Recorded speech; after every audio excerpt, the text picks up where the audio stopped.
Hello, everybody. It is John Pollock, and welcome to your post-daily news show for Monday, April the 11th. It is the Weili week here at Post Wrestling. The man is on a much-deserved vacation, so we are going to have many guests joining us throughout the week, and let's get right into things with one of my favorite people to speak with. Joining us from ESPN, it is Monday with Marc Raimondi, who is joining us now. A potentially very jet-lagged Marc Raimondi, who has been crossing the country the last couple of weeks, covering, I would say, three of the most major events of the recent memory for combat sports fans. UFC 273 over the weekend, WrestleMania, and the amateur debut of Casey Layden as well. Yes, absolutely. Can't forget that. John, I had people during WrestleMania week in Dallas tap me on the shoulder and say, "Thanks for streaming Casey's fight." Like, you were the hookup for, I think, everybody, myself included, because this was like definitely a sleeper pick for draw of the year is one Casey.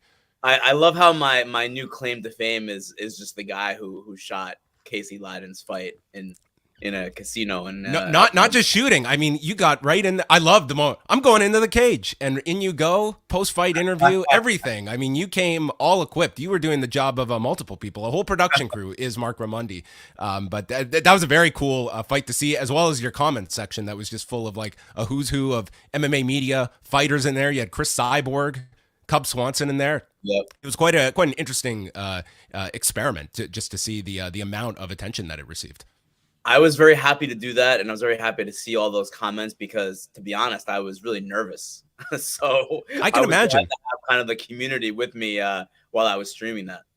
Have you ever had a similar experience, so like covering as many fights as you have, that you obviously have a lot of relationships with fighters? This was at a different level? Yeah, I mean, I've known Casey since before he ever even started training. I've known Casey as have you for 10 years or so, probably maybe more. It was and Casey's one of my best friends, so it was just a very different type of dynamic where I've seen so many fights, but that was just I had the butterflies in my stomach. I was getting nervous, but I was glad to have something to do to focus on. The same way that Esther Lynn, Casey's wife, she was shooting the fight. She did the same thing, that it was good to have something to take her mind off of the nerves, and that was why I was happy to have stream for everyone. I'm glad that people enjoyed it.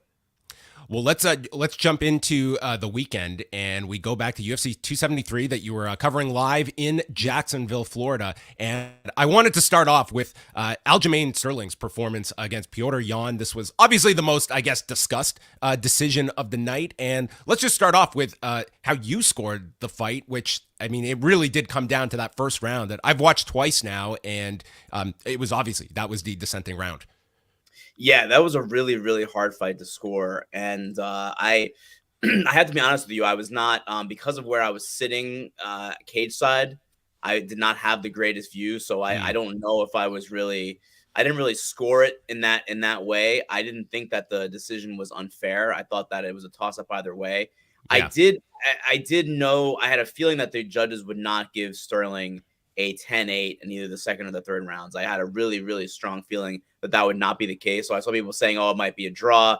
I didn't think that was going to happen. I thought it was going to be 3-2 either way, and it ended up being for Sterling. But the first round was ultra close. I did think that Sterling might have done a little bit more in that first round, damage wise, but it was so close that it's really hard to say. But that was, I guess if you want to look at the fight as a whole, you could say Sterling probably had better position. He was more dominant in those rounds that he won, but that's not how we judge in MMA. We judge round by round, and that's as close as it's going to get. Why were you so confident that the second round would not be a 10-8? I believed it was. Do you feel just from the eye test being there that would constitute a 10-8 round? Because we are certainly seeing a lot less 10-8s now. Yeah. So the reason why I didn't think it was a 10-8 is because in 2017, when the rules got changed, the idea for the new judging criteria, and we talked about this, John, is that they wanted more 10-8s. So they were imploring the judges to look at damage, duration, and dominance. And even if it had two of those three things, you could consider it a 10-8. And if this fight happened in 2018, that there might have been a 10-8, if not two 10-8s for Sterling in that fight. But over the last year and a half or so, the commissions have tried to dial back the amount of 10-8s, and they want there to be more damage in these 10-8 rounds for judges to score them that way. So that's been one of those things that the commissions and the ABC have they've dialed back the amount of 10-8s they wanted, and that's kind of why I felt like, I don't think they're going to be going in that direction for the Sterling second and third rounds. Yeah, to me, that is just an ongoing pet peeve that we are here debating round one as being razor close, and yet it's scored with the same value as round two. That was a dominant round for Aljamain Sterling. And I guess the other side of it is it a concern of just having, we have an odd number of rounds, but you throw in a 10-8, we have a higher degree of a draw at the end of it, which from a promotional standpoint, I'm sure they weren't looking for. But at the same time, I think like that is somewhat penalizing like a strong round that we saw in the second. It's so difficult because in boxing, there are 10 rounds, 12 rounds. So if someone gets knocked down in boxing, it's a 10-8. There's more wiggle room as far as the fight not being a draw because there's 10 rounds. There's more competition. There's more data sets in those rounds than we have in MMA, which is 3 rounds, 5 rounds. So if we're going to throw a 10-8 into that mix, not to borrow any kind of Steiner math here, but if we're going to throw a 10-8 into that mix, John, there's a possibility that's going to be a draw. And like that 1 point could be just a massive one in MMA. And that's one of the reasons also, if not the biggest reason, why referees are so hesitant to take a point after a foul in MMA, because it had so much effect on the result of the fight. I do think that, it's just hard to. The last time that the ABC changed the rules, it became completely disjointed, right? Every commission was doing their own thing there. It was so split.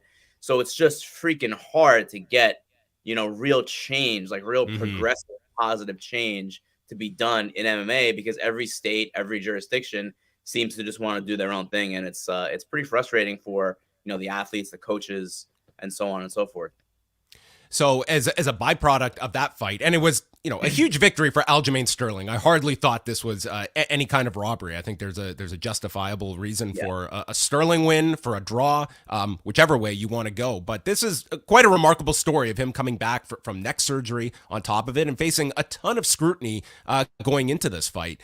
But we saw Henry Cejudo tweeting on Saturday night, and then you reported through his manager, Ali Abdelaziz, that Henry Cejudo is planning to re-enter the USADA testing pool. So maybe for some people listening, Mark, that are not familiar, when a fighter retires, the process they have to go through to get back and fight. This is not a case of just announcing you want to fight again and you can be booked next month.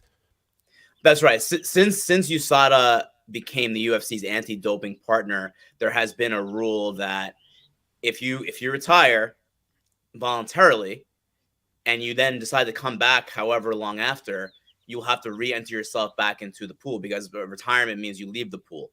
So once you're back in the pool, coming back from retirement, you have to be in the pool for 6 months. Now, they have waived that in the past.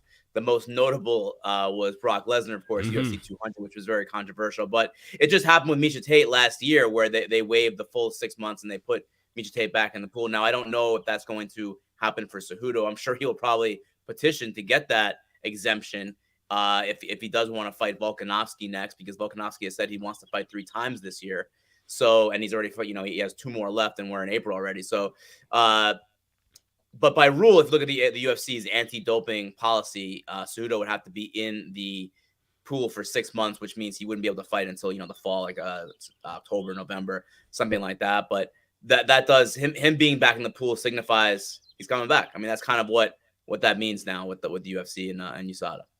Now, timing is always everything when it comes to, once you're eligible and the situation the UFC is in, if they're, their backs against the wall to put a title fight together. But all things being equal, Mark, do you see, his pathway back beginning at 135? And is he somebody that you could see walking into a title fight immediately, or do they put a contender in front of him before they put him into a championship scenario? It's a great question. It seems from what Cejudo has been tweeting this morning that he's gunning for Volkanovski. He wants that 145-pound title. He wants to be the first ever fighter in UFC history to win titles in 3 different weight classes. That would be a pretty remarkable achievement. Do I think the UFC may want him to fight once before that? It's possible. Volkanovski, I still think that Max Holloway has to be his next opponent, right? I mean, for the featherweight title, that was the one that was booked. It was supposed to be in March. Volkanovski, Holloway 3. Holloway got hurt. They filled in with Korean Zombie, and the fight happened last weekend. But Holloway, to me, is still the guy that's next in line for that title. So but Cejudo, if he is in the pool for 6 months, maybe it's Holloway, and then Cejudo fights Volkanovski toward the end of the year. That's very possible. And then there's 135 where you have Aljamain Sterling, but that's also a very deep division, John. There's TJ Dillashaw. Seems like he is next in line. There's guys like Corey Sandhagen, and Peter Yan, of course, could also make a case for a rematch. So it's crowded in both divisions right now. Yes, maybe the least surprising unretirement, Henry Cejudo. I'm surprised, honestly, it took this long. That's what I was going to say. I thought for sure. I think one of my bold predictions for 2021 was that Cejudo would have a fight book. Took a little bit longer than I thought, but here we are. Also, one of the major stories going in and coming out of the show on Saturday was Khamzat Chimaev, who remains undefeated. An easy fight of the year contender, and I'd love to hear your perspective being there live cage side. It was an incredible fight over 3 rounds. I think we learned quite a lot about Chimaev, including that right hook that he took that I think would have stopped many people. There were I wouldn't say a lot of questions about Chimaev, but this is someone we had seen 6 minutes and 15 seconds was his longest fight before Saturday. And going 3 rounds with someone the quality of Gilbert Burns, I think it actualizes a lot of this guy's top end potential at 170 pounds. I came away extremely impressed. And I don't understand the people who are saying that Chimaev was exposed or he's not the guy that we thought he was. Well, I don't know what that means, because to me, this is exactly the guy that he thought he was, and maybe even better than a lot of people thought he was. I know the hype was there, of course, but what was kind of the opinion of Chimaev, that he was kind of like a can crusher, that he was a front runner, that he would dominate with wrestling or knock people out. He showed a lot more than that in this fight against Gilbert Burns. He showed that he was able to battle back from adversity, which he got knocked down a couple times in that fight. He got hurt a couple times in that fight, was still the fresher man at the end of the fight. His cardio was on point as far as that pace could go. He was able to battle back again from those tough situations. And the dude is just, he's legitimately one of the best welterweights in the world, and maybe in the top 2. Certainly, I think you could put him in the top 3 now after beating Gilbert Burns with Usman, Covington, Chimaev. But going into the fight with Burns, I know the odds were very much stacked in Chimaev's favor, but his best win before that was, all due respect, Li Jingliang, and that's not, indicative of, one of the top welterweights in the world. We know now he's absolutely one of those. How much buzz in the lead up in the days towards the fight, Mark? Did this almost feel like a main event? Because it seemed like he, above any fighter on this card with 2 championship fights, it seemed like this was the Chimaev show going into Saturday. Everything that I noticed going into this fight, all fight week, it seemed like Chimaev was the biggest star on the card, and I don't say that lightly, because there were a lot of good fighters on this card. Petr Yan, Aljamain Sterling, Alexander Volkanovski, Korean Zombie has been a fan favorite for a very long time, but it felt like the fight that mattered the most to people was Chimaev versus Burns, and I think a lot of that was because Chimaev is this hype prospect, and this was his first real litmus test. And the crowd for that fight was just absolutely red hot. That was probably one of my favorite fights that I've seen live, and I'm not saying that lightly, because I've seen a lot of live fights, but the crowd was just on its feet from the very beginning, and it was just nonstop action. It was just a tremendous technical brawl. Both guys got hurt, and it was just a fantastic, phenomenal fight. And Chimaev got his hand raised, and now the sky is kind of the limit for him. I know that there was a discussion from Dana White about the Colby Covington option after this. Is that the most viable route for Chimaev, or do you see that this is a star we have? And I don't want to jinx Leon Edwards. He's had enough of that over the years. But that do you go the Covington route after this? See, it's a tough one. I mean, I understand why that would be of interest to them, because that is a true title eliminator. That's a true number one contender fight. But if it were me, if I'm playing fantasy booker, fantasy matchmaker here, John, I think that Chimaev would be next in line, for the Usman Edwards winner. I think that would be a major fight. I think that's a significant huge fight. We see with some of the numbers that Usman and Covington pulled together, I think with Chimaev, I think that commercially does very well. I could not agree more. I from everything that I saw in Jacksonville, John, Chimaev is a star, and that at his ceiling, he has not hit his ceiling yet as far as stardom. And I do think that they run the risk of, I mean, let's be frank here, Colby Covington is really freaking good. I mean, he went to the brink with Usman 2 times in a row. I don't know if Chimaev wins that fight. I really don't. I think I think that Colby Covington, for better or worse, for who he is outside the octagon, the guy is just a tremendous stud fighter, and he could very well beat Chimaev. So where does that leave you if that happens? You put Covington and Chimaev. Let's say Colby wins. You have a guy who's already lost to Usman twice, winning that fight, and then you kind of undercut the surging stardom. All that money you could make with Chimaev. I don't think it's a risk worth taking. I think after Usman versus Edwards, Chimaev is the guy. And also, who else is there for Usman? I know that Vicente Luque and Bilal Muhammad are fighting on Saturday. That's a really, really good fight. And I do think the winner of that has a very good argument to make to be the number one contender. But Usman has beaten a lot of these guys already, not Luque or Bilal, but he's already beaten Edwards, and he's fighting him again. He's beaten Covington twice. He's beating Masvidal twice. A fresh opponent would be huge for Usman and his career and his own stardom. I think Chimaev could be that guy. We're going to shift over now to the professional wrestling discussion because Marc does it all. And you were in Dallas last week for all of the WrestleMania festivities. Yes. And listen, guys, Marc he's not the guy that's just going to town and catching the WWE stuff. This guy's front row at Spring Break Part 1 as you're filming Light Tubes coming your way for Alex Colon and John Wayne Murdoch. Starting on like the WrestleMania side of things, because you've covered a number of these, how would you equate the sort of the experience of covering like a UFC in person versus a WrestleMania event, just in terms of media access and similarities, differences that you have seen over the years? That's a hard question because it's a different type of deal. And also technically I was on vacation, John. I was actually not working that weekend, although I did do a little bit of work. Wait, I saw you on the ESPN desk there with the Miz. I think, Marc, you're always working. Come on, let's be honest here. Yeah, I mean, but I didn't get the full like WrestleMania like press experience like others did, so I can't really comment on that. But as far as like the WrestleManias that I've been at, it was by far my favorite one. I thought it was just a fantastic 2 nights. I really enjoyed it a lot. And to me, it was one of the best WrestleManias in the last decade, or so. I don't know. Maybe the best one since 30. I thought it was really, really good.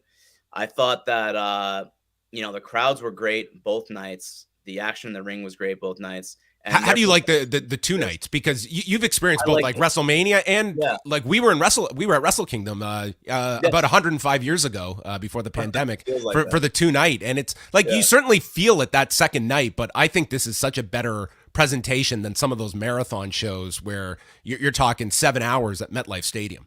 Yeah, I could not agree more. I like the 2 nights a lot. I think it gives things a better chance to breathe because there are a lot of, important stories to tell and a lot of important matches that need some time. And when you're trying to cram everything into one night, a 7-8 hour show, it does not do justice to the performers and to the audience, I think, because everyone is, remember that the New Jersey WrestleMania, was it 36, 37? 35, yeah. 35, sorry. I know. I've lost years with this pandemic. I don't even know what year we're in anymore. But the crowd with what should have been an epic moment, the first women's main event of WrestleMania, Rousey, Lynch, Charlotte Flair. I thought the crowd was just gassed for that. They were exhausted. Yeah. And it just didn't. That's just not fair to the performers. This was supposed to be a historic moment, and the crowd was just flat, and that was heartbreaking. So I really do like the 2 nights, and I don't see anything wrong with it. I know some people don't like it, like our mutual friend Ariel Helwani, not a big fan of the 2 nights, but I like it, and I hope it's here to stay.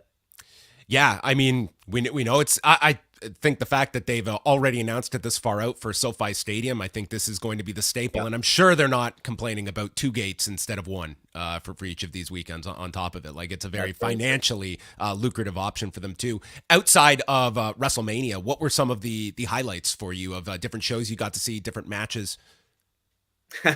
I mean, there were a lot. And I think I saw 11 wrestling shows in 4 days. So that's like the Speedball Mike Bailey schedule that you maintained. Yeah. But I wasn't actually, get wrestling. I was just there in the stands enjoying myself, John. Speedball just got his what kicked in for 4 days straight. It was an unbelievable pace that the man held. I will say that I think it was the Supercard of Honor that kind of went in with the most questions about, this is the first show since Tony Khan had purchased the company, and you recently got to speak to Tony Khan. Yeah. So tell us a little bit about that chat, specifically about Ring of Honor. And it seems like there are still a lot of questions, mainly what is going to be the distribution of a Tony Khan-led Ring of Honor. Yeah. And that was actually Supercard of Honor, John, was one of it was the show that I missed that I wanted badly to be at, but it just didn't make sense travel wise because it was out of town. Basically, it was like 30 minutes away, and there was a lot of wrestling that day. I wanted to see New Japan. I wanted to see the Gringo Loco World on Lucha show that GCW did. I haven't seen that one, but people were raving about that Gringo Loco show. That was a tremendous show. The trios match on that show was one of my favorite matches at WrestleMania. ASF. So that sequence with ASF, I'm sure you've seen like the GIFs and the videos. That was just outrageous. Some stuff that they were pulling off. I want to answer your Tony Khan question, but I didn't answer the last one. I didn't even tell you what my favorite matches were from Mania weekend. Oh yes. Give us the list. Jon Moxley, fantastic. Speedball versus Tony Deppen, fantastic. From Joey Janela's Spring Break Part 2. Those are probably my 2 favorite ones. I didn't see Briscoes and FTR, unfortunately, although I caught up with it last week. Yeah, Moxley and Busick, I feel, kind of got lost in the shadows of everything, because it was tremendous to me. To me, it was right on par with like FTR and the Briscoes. I think most would go with FTR and the Briscoes as match of the weekend, but man, Moxley and Busick was not far off. That was the match that I saw live. That was my favorite match that I saw. That was the one. Of course, I wasn't at Ring of Honor, but that was the one that I liked the best. So give us a sense of what you expect out of Ring of Honor. I think this is one that it's very interesting to see what Ring of Honor is going to be. And it sort of seems that, based on your interview, that he's still navigating those waters of what this company is going to be, because so much of it is contingent on getting weekly television, weekly distribution of in some form of media.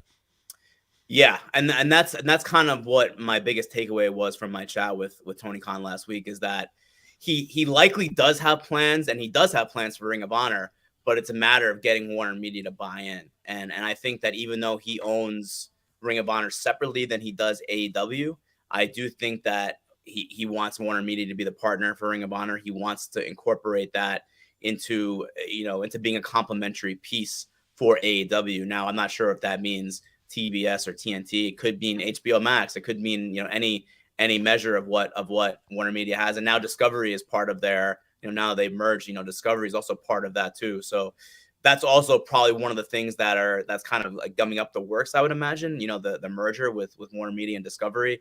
I'm not sure, where. I think that process is done now, but, I think you've also seen the reports that, they're looking at maybe layoffs, and, how these things happen when major corporations merge. So I think that might be one of the things that is holding up the future of ROH in a sense, because if Tony Khan wants Warner Media to be the partner for it, then there might be some delay. I messed something up. From Mania weekend. It was Tony Deppen versus Biff Busick from Janela's Spring Break Part 2. And it was Speedball Bailey versus Jordan Oliver, both fantastic matches from that show. There you go. Always good to fact check yourself before the comments get at you, as I can attest to. It's been a long time since Mania week. I did the whole UFC fight week in Jacksonville. Haven't been home. This is my first day home in almost 2 weeks. So what a pro, and he comes on with me. We greatly appreciate Marc. You're the first person I'm speaking to since being back in LA. Well, on just one final thing on the ROH. topic. Like, what do you see? Like, do you see ROH being viable? Like, if you are Warner Media and you have established this brand in AEW, like, and just as a wrestling consumer, is there the viability of another hour of weekly programming? Like, it's like the super fan is pretty well served at this point when it comes to wrestling on every single night of the week, and we're seeing the ones that benefit from it, and then there's others that there's great wrestling out there, but people's time is there's only so much of it. Yeah, that's a great question, John. And I don't know the answer. What I will say is that one of the biggest, if not the biggest criticism of AEW is that they've signed an incredible amount of talent, more talent than they could possibly accommodate on their television right now. The 2 hours of Dynamite, the 1 hour of Rampage, and of course there's the YouTube shows, but those are not watched by everyone. They're not distributed, really with that intent. They're kind of ancillary programming. If you added maybe one more hour, let's say 1 hour of Ring of Honor per week that highlighted some of those wrestlers that people love that are not getting the kind of time on AEW, on Dynamite and Rampage, could be effective. Also, some of the younger guys on those in AEW that could be showcased on Ring of Honor. Someone like Wheeler Yuta, for instance, although he's getting a lot of TV time on Dynamite and Rampage as well. But I do see a world where you could accommodate the AEW fan, because I do think AEW fans, I know that there already is plenty of programming out there for them, but I do feel like they're pretty rabid, and I do feel like one more. I've seen people say, "Hey, let's do one more hour of Rampage," on Fridays. These people are crazy. These people are crazy. So from an East Coast viewer, please certainly have some mercy on us. Look, I know. So I do see like a world where a 1 hour Ring of Honor weekly show can still perform pretty well, depending on where it is, with the right combination of like AEW young stars and current and former Ring of Honor stars too. Before we get out of here, one very unfortunate note from over the weekend, and that was on Sunday at the 0-1 card at Sumo Hall. Shinjiro Otani was in the main event against Takeshi Sugiura and took a German suplex into the turnbuckle, and immediately the match was stopped. Otani could not move. They had to take the ropes down and ask the fans to leave. Very scary situation. And the latest coming from Tokyo Sports was 0-1 president Takeshi. Their president here, I don't have the name in front of me, just gave an update. Takahito Kami said that his diagnosis has not changed. He's conscious, but cannot move his limbs. Currently, he's being treated by a doctor. As for the official diagnosis, we are waiting for a reply from the hospital. So very, very scary situation involving a wrestler that has been competing for almost 30 years. And Mark, this has been, a tough stretch the last couple of months with, the Big E situation. We had that scare with Riddick Moss not too long ago as well. It's a reminder about some of the dangers that we take for granted often. And here, unfortunately, is a scary situation that you just hope that there is a recovery from. Yeah, it's just awful news. I remember we were just talking about Joey Janela's Spring Break and WrestleMania weekend 2019. I saw Shinjiro Otani. He was wrestling on some of those shows that weekend, and it was amazing to see him, in person for the first time wrestle. I've never seen him before in person. Obviously, I've watched his work for many, many years from Japan, but just awful news. And you don't want to see him end up, like a Takayama, of course, who. Mm-hmm. Who seems like he's fighting hard to try to walk again, or like a Hayabusa, someone like that. It's just awful. Otani is a legend. I mean, he's those early and mid 90s Super J Cups. I mean, the guy is just formidable, just an awesome wrestler. It just like you said, a reminder that this is serious stuff, and it's crazy just how quickly and how easily things can go wrong. It's a game of inches and centimeters, and something goes wrong, and it could be life altering. Yeah, so obviously our thoughts are with Shinjiro Otani. And then the final thing, we've got Raw tonight in Detroit, and Nate Milton and I will be live tonight, 11:05 Eastern here on the channel, to go through 3 hours of Raw, which we have announced so far. Sasha Banks and Naomi against Rhea Ripley and Liv Morgan, who they beat in a non-title match this week, so that leads to a title match. That's there's some logical championship opportunities. Cody Rhodes, his first match on Raw in 6 years, taking on The Miz. Rey Mysterio against Veer Mahaan. AJ Styles against Damian Priest. And MVP and Omos appearing on the VIP lounge. And I guess, the main focus coming out of WrestleMania, Mark, I think it's all on Cody Rhodes. Like, this is, usually we see that WrestleMania lull, but I would say with Cody coming in, there's a heightened interest just to see where Cody is a month from now, and obviously programmed as one of your focal points on Raw. Huge. I mean, I think that is of great interest, not just to WWE fans, but also I think AEW fans are tuning into Raw to see, where does this go? How quickly and how hard does he get pushed? How long will that last? It's really fascinating to see, where that all goes. What's his next program? He wrestles The Miz tonight, but then where does that go? Is it more with Rollins? Is he the guy to go up against Roman Reigns? Does he win Money in the Bank? Where does this all lead? Would you hold off Cody going for, obviously, like the chase for the title is going to be his big story. Do you do it now when the iron is hot and he's coming in with all of this momentum, or is it something you build up to Allegiant Stadium or SummerSlam? They've got a lot of stadium shows this year. Do you tell that story? Do you go with the longer build or go immediate with it? He's pretty much at a peak right now when it comes to interest. I think you do it right away. I think that you ride the hot hand. He's definitely one of the guys that everyone is looking at now to see what happens. I think it would be a mistake to not try to strike while the iron is hot. He's one of the hottest acts if not the hottest act outside of Roman Reigns on the show. Brock Lesnar seems to be moving on from the Reigns program. I think that maybe Cody wins Money in the Bank and he cashes in and wins one of the titles from Roman Reigns. Something along those lines. Maybe that's a match at SummerSlam, but I do think that they get to that before the end of summer. That, in my opinion. Always great stuff from Marc Raimondi. You can check out all of his work at ESPN. And what's up next for you? Are you in San Jose on Friday night? I am not in San Jose. I will be home covering that fight. You get a break. Thank goodness. I get a break, sort of. But I'll have some things to announce soon. Oh, look at that. The guy ending this show with a perfect tease. It's always great to chat with you, Mark. Fantastic coverage, as always, of UFC 273, of WrestleMania, of Casey's fight. You do it all, and we appreciate you taking time out of your very busy schedule to join us. So that is going to wrap things up, folks. We are back tonight, 11:05 Eastern, with Rewind to Raw. And then tomorrow on the show, we'll be joined by Brian Solomon, formerly of WWE, and he is putting out a brand new bio on the Sheik, Ed Farhat. So we're going to be talking about that. His new book is called Blood and Fire. So you can check out all of that. And that is going to wrap up your post-daily news show.